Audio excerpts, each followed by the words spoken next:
You, John Kennedy, Ball with the fight now. 20 years and it seemed like a lifetime. I've been hanging every day from a lifeline. Why these fucking sailor dinner every night time? And I will faithfully execute the office of President of the United States. and will, to the best of your ability, And will, to the best of my ability, preserve, protect, and defend the Constitution of the United States. preserve, protect, and defend the Constitution of the United States. So help you God. So help me God.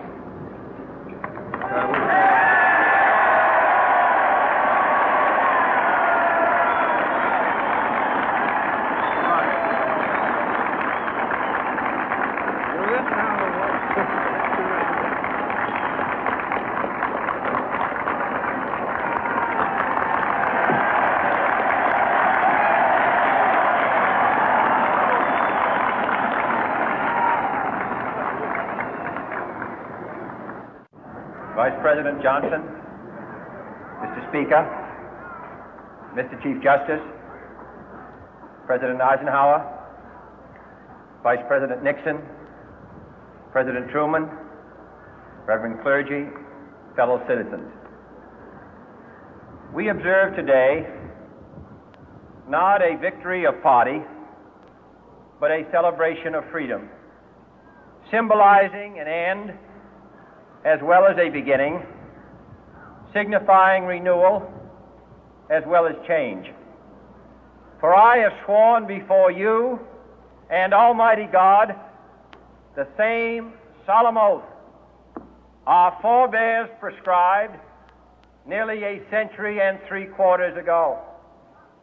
The world is very different now, for man holds in his mortal hands the power to abolish all forms of human poverty and all forms of human life.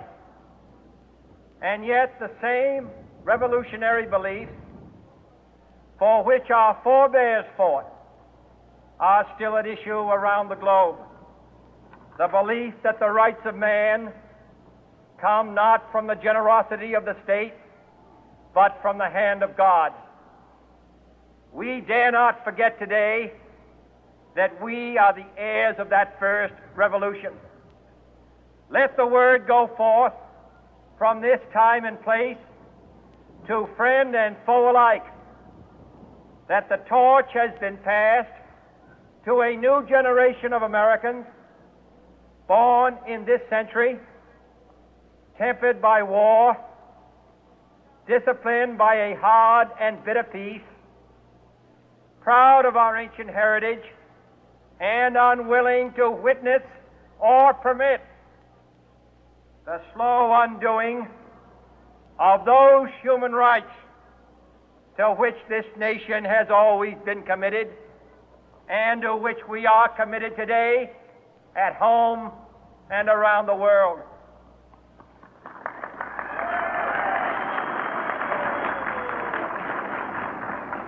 Let every nation know, whether it wishes us well or ill, that we shall pay any price, bear any burden, meet any hardship, support any friend, oppose any foe to assure the survival and the success of liberty.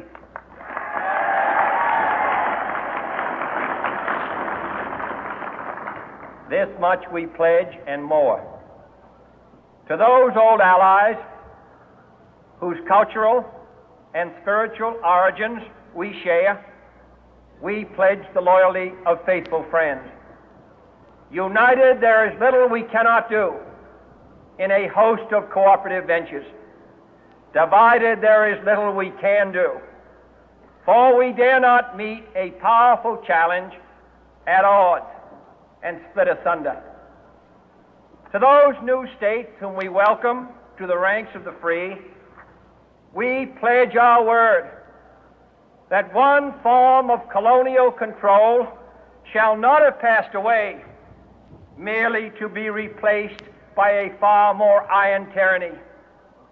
We shall not always expect to find them supporting our view, but we shall always hope to find them strongly supporting their own freedom, and to remember that in the past, those who foolishly sought power by riding the back of the tiger ended up inside.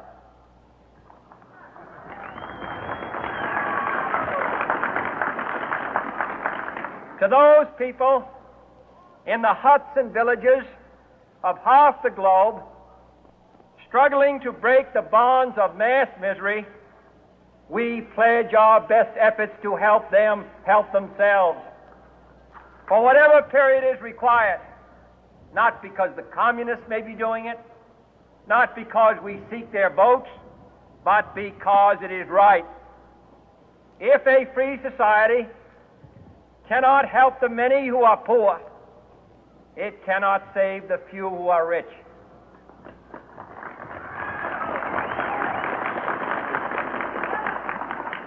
To our sister republics south of our border, we offer a special pledge to convert our good words into good deeds, in a new alliance for progress, to assist free men and free governments in casting off the chains of poverty. But this peaceful revolution of hope cannot become the prey of hostile powers. Let all our neighbors know that we shall join with them to oppose aggression or subversion anywhere in the Americas. And let every other power know that this hemisphere intends to remain the master of its own house.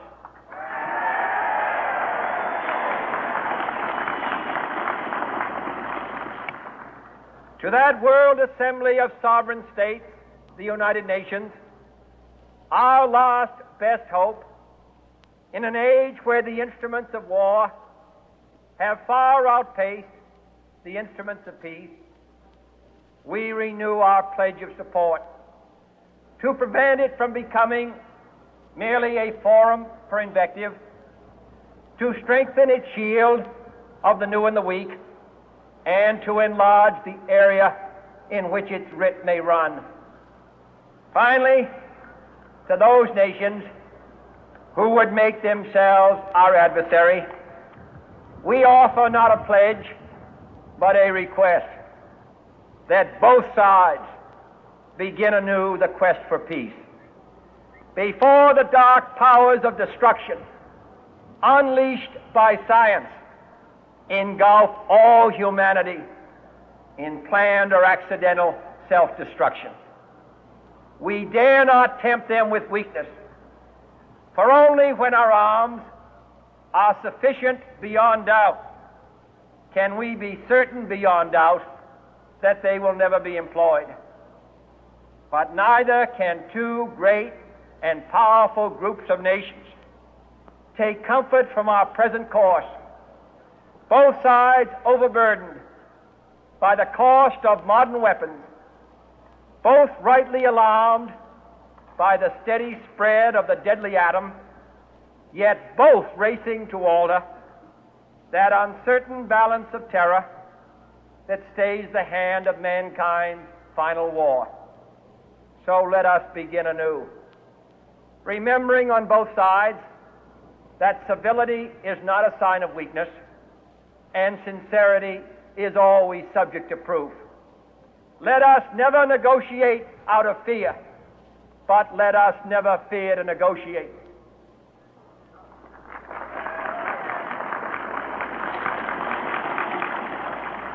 Let both sides explore what problems unite us, instead of belaboring those problems which divide us.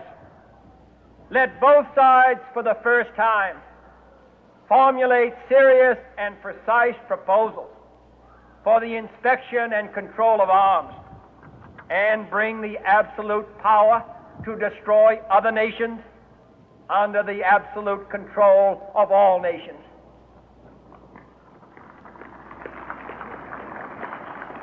Let both sides seek to invoke the wonders of science instead of its terrors. Together, let us explore the stars, conquer the deserts, eradicate disease, tap the ocean depths, and encourage the arts and commerce.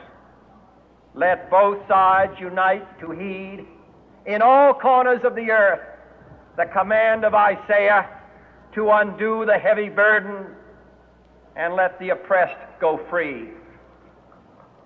And if a beachhead of cooperation may push back the jungle of suspicion, let both sides join in creating a new endeavor, not a new balance of power, but a new world of law, where the strong are just and the weak secure and the peace preserved. All this will not be finished in the first 100 days, nor will it be finished in the first 1,000 days, nor in the life of this administration, nor even perhaps in our lifetime on this planet. But let us begin.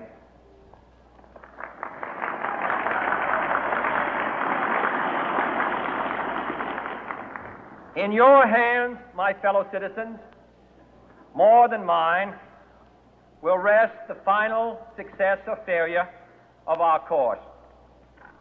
Since this country was founded, each generation of Americans has been summoned to give testimony to its national loyalty. The graves of young Americans who answered the call to service surround the globe.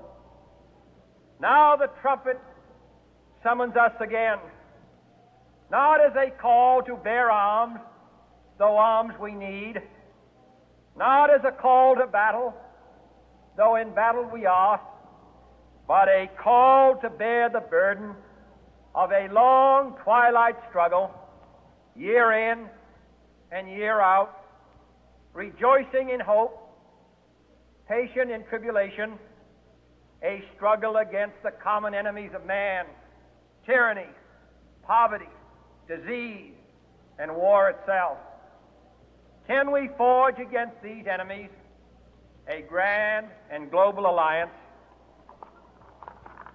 north and south, east and west, that can assure a more fruitful life for all mankind? Will you join in that historic effort?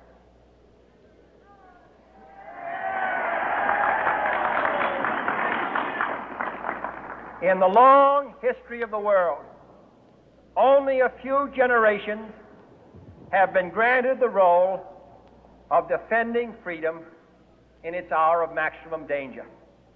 I do not shrink from this responsibility. I welcome it.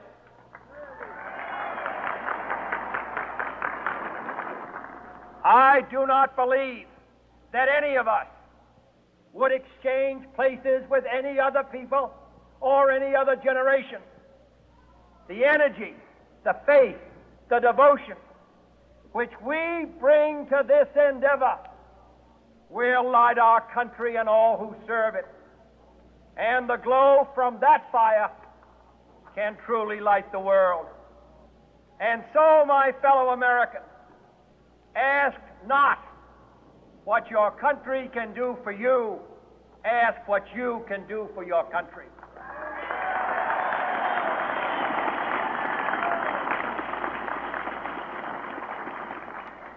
My fellow citizens of the world, ask not what America will do for you, but what together we can do for the freedom of man.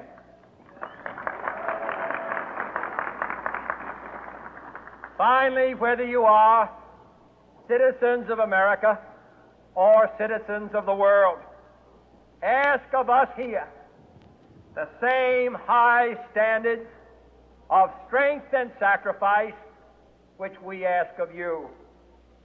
With a good conscience, our only sure reward, with history the final judge of our deeds, let us go forth to lead the land we love, asking His blessing and His help, but knowing that here on earth God's work must truly be our own.